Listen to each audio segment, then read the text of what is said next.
નમસ્કાર, આપ જોઈ રહ્યા છો જેકેએસ ન્યૂઝ ગુજરાતી. વાત કરીએ તો કેશોદમાં મોચી સમાજ દ્વારા અષાઢી બીજની ઉજવણી સાથે તેજસ્વી બાળકોનો સન્માન કાર્યક્રમ યોજાયો. કેશોદ દ્વારા અષાઢી બીજની ભવ્ય ઉજવણી સાથે તેમના સમાજના તેજસ્વી તાલાળ સહિત કુલ 122 બાળકોનો સન્માન કાર્યક્રમ યોજાયો હતો, જેમાં સમાજના આગેવાનો, આદેશ યુવક મંડળના વરદ હસ્તે સમાજના કેજી થી ધોરણ 12 સુધીના તમામ 122 બાળકોનો સન્માન સમારોહ યોજાયો હતો, સન્માનિત કરવામાં આવ્યા હતા. આ પ્રસંગે સમાજનું ઘરેણું એવા જાણીતા લેખક અને નિવૃત્ત જિલ્લા શિક્ષણ અધિકારી જેમનું લેખન કાર્ય આ વર્ષે કોલેજના અભ્યાસક્રમમાં સમાવિષ્ટ થયું છે એવા મોચી સમાજના અને જ્ઞાતિ રત્ન જેડી મકવાણાનું સમગ્ર મોચી સમાજ દ્વારા સાલ ઓઢાડી બહુમાન કરવામાં આવ્યું છે.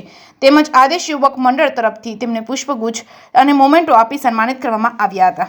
આ પ્રસંગે મોચી સમાજના પ્રમુખ કાનજીભાઈએ સમગ્ર સમાજ તથા આદેશ યુવક મંડળના પ્રસંગ કાર્યની નોંધ લઈ સૌનો આભાર સાથે કાર્યક્રમને અનુરૂપ સંબોધન કર્યું હતું. સન્માન કાર્યક્રમ બાદ રામાપીર બાપાના ધ્વજારોહણ અને સમૂહ આરતી બાદ જ્ઞાતિનું સમૂહ ભોજન અને રાત્રે રામાપીર બાપાના પાઠનું આયોજન કર્યું હતું.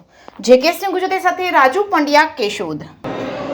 હું નિવૃત્ત એજ્યુકેશન ઇન્સ્પેક્ટર પાટણ કેડી મકવાણા આજ રોજ કેશોદ મોચી સમાજ આદર્શ યુવક મંડળ તેમજ જ્ઞાતિના દરેક કાર્યકરો દ્વારા અષાઢી બીજની ભવ્ય ઉજવણી રાખવામાં આવી હતી. તેમજ ઇનામ વિતરણનો કાર્યક્રમ રાખવામાં આવ્યો હતો.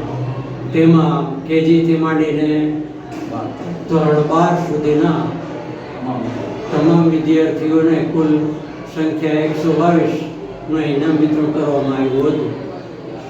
આ પ્રસંગે જ્ઞાતિના લેખક તરીકે શ્રી જેડી મકવાણાને તેમની વાર્તાઓ હેમચંદ્રાચાર્ય યુનિવર્સિટી પાટણ ખાતે સેમેસ્ટર 3 BAમાં પસંદ હોવાથી તેમનું સન્માન કરવામાં આવ્યું હતું.